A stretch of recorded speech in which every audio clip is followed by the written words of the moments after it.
చెప్పారు. ఆ S-400 missiles చాలా బాగా పనిచేసాయండి నిజంగా. అట్ వన్ గో 72 టార్గెట్స్ ని టార్గెట్ చేయగల కెపాసిటీ ఉంది. అంటే 72 ఇన్కమింగ్ మిజైల్స్ ని ఒక బ్యాటరీ, అంటే బ్యాటరీలో 5 or 6 ట్యూబ్స్ ఉంటాయి.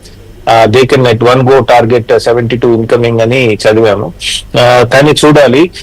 మరి ఇంకో విషయం మనం గుర్తుపెట్టుకోవాలి ఏంటంటే S-400 కి చాలా గురించి మనం మాట్లాడుతున్నా, ఇండియాలో తయారు చేసిన Akash surface to air missile కూడా చాలా బాగా పనిచేశాయనే రిపోర్ట్స్ వస్తున్నాయండి. దాంతో పాటు ఇండియాలో తయారు చేసినటువంటి డ్రోన్స్ కొన్ని కూడా చాలా బాగా పనిచేస్తున్నాయి. ఎందుకంటే ఇంత పెద్ద ఎత్తున దాడి జరిగితే పాకిస్తాన్ నుంచి కొన్ని వందల డ్రోన్స్ పంపించి తర్వాత పెద్ద మిజైల్స్, తర్వాత ఎయిర్ క్రాఫ్ట్స్ పంపిస్తున్నారంటే, దాంతో మనం గుర్తుపెట్టుకోవాల్సింది ఏంటంటే ఇవన్నిటికీ కూడా S-400 వాడరండి. S-400 కొద్దిగా ప్రైమ్ టార్గెట్స్ కి వాడతారు. సో ఈ చిన్న చిన్న డ్రోన్స్ ని కూడా మనం ఆపుతున్నామంటే మన వాళ్ళు కూడా గత కొద్ది రోజులుగా డెవలప్ చేయడం జరిగింది యాంటీ డ్రోన్ టెక్నాలజీస్. అది దాని మీద యాక్చువల్లీ చాలా చర్చలు నడిచాయి.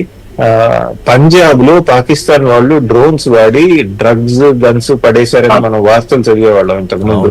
అప్పటి నుంచి కూడా మన వాళ్ళు దీని గురించి ఆలోచిస్తున్నారండి. అంతేకాదు కాశ్మీర్ లో కూడా అడవుల్లో ఉన్నటువంటి మిలిటెంట్స్ కి సామాగ్రి అందించడానికి డ్రోన్స్ వాడారని మనం వార్తలు చదువుతున్నామండి. అంటే అప్పట్లో అనుకునే వాళ్ళం భారత్ ప్రభుత్వం ఎందుకు చర్యలు తీసుకోవట్లేదని. నా ఉద్దేశంలో ఇప్పుడు మనకు అర్థమవుతోంది ఏంటంటే వాటి నుంచి నేర్చుకుని ఇట్లాంటి వాటిని ఎట్లా హ్యాండిల్ చేయాలని డీల్ చేశారు. ఎందుకంటే చిన్న చిన్న డ్రోన్స్ కి S-400 వారం. సో మన ఎయిర్ డిఫెన్స్ సిస్టమ్ చూసుకుంటే it's much more. S-400 Sudarshan చక్రం ఒకటి ఉంటుంది, దాని చుట్టూ చిన్న బాణాలు ఇవన్నీ పెట్టుకున్నామండి. వాటితో పాటు ఆకాష్ మిజైల్స్ లాంటివి పెట్టాం, తర్వాత మన డ్రోన్ సిస్టమ్స్ పెట్టుకున్నాం, తర్వాత యాంటీ డ్రోన్ టెక్నాలజీ డెవలప్ చేయడం జరిగింది. ఒక విధంగా చూస్తే చైనాతో మనం గత 4 సంవత్సరాలుగా మన ఇండియా చైనా బార్డర్ మీద స్టాండ్ ఆఫ్ నడిచింది కదా. ఇండియా చైనా బార్డర్ మీద తీవ్రమైన సంక్షోభం ఉన్నప్పుడు మనం 4 సంవత్సరాలుగా మన ఆర్మీని తయారు చేసుకున్నామండి. చైనా ఒక విధంగా చైనాతో మనం తలబట్టడం వల్ల మనం అనుకోకుండా జరిగిన మంచి ఏమిటంటే చైనా లాంటి ప్రత్యర్థికి మనం తయారయ్యాం. ఈ రోజు పాకిస్తాన్ తో యుద్ధం చేస్తున్నాం అండి. అది ప్రస్ఫుటంగా కనబడుతోంది మనకి. దానిలో మనం చాలా లాభం జరిగింది. ఇంకొక పాయింట్, మీరు ఇందాక స్టేట్ గవర్నమెంట్స్ తో మన హోమ్ మినిస్టర్ కానీ మిగతా నాయకులు కానీ మాట్లాడటం జరుగుతోంది. అది చాలా ఇంపార్టెంట్ అండి.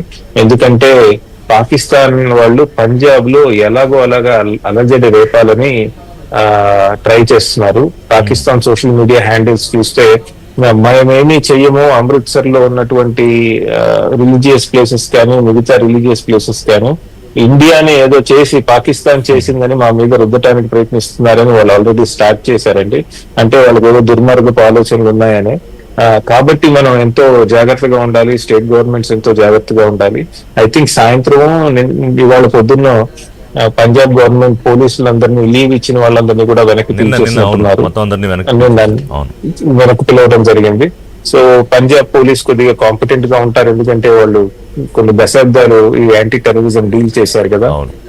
సో అది కూడా చూడాలి. కానీ ఈ తరుణంలో మనం అందరం కూడా, అండ్ మీడియా వాళ్ళు మిగతా వాళ్ళతో వాళ్ళే కాకుండా ఈ సోషల్ మీడియా వాళ్ళకు కూడా చెప్పాలి, ఏది పడితే అది, అంటే ముఖ్యంగా రిలీజియస్ ప్లేసెస్, పంజాబ్ లో రిలీజియస్ ప్లేసెస్ గురించి ఏదన్నా చదివితే దాన్ని అన్నెసరీగా ఫార్వర్డ్ చేయటాలు లేదంటే కనీసం ఈ టైంలో అన్న సంజయ్ గారు, ఈ సోషల్ మీడియా వారియర్స్, ఈ సోషల్ మీడియాలో పిచ్చి పిచ్చి పోస్టులు పెట్టేవాళ్ళు ఇప్పుడైనా కొంచెం బాధ్యతగా ఉండాలండి.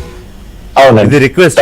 ఇంకోటి ఏంటంటే, హ్యావింగ్ సెడ్ దిస్, ఈ జరుగుతున్న పరిణామాల మీద ఏమైనా అటు ఇటుగా మాట్లాడినా, పిచ్చి ప్రేలాపనలు చేసిన, ఫేక్ న్యూస్ ప్రచారం చేసిన భారత ప్రభుత్వం కఠిన చర్యలు తీసుకుంటుంది.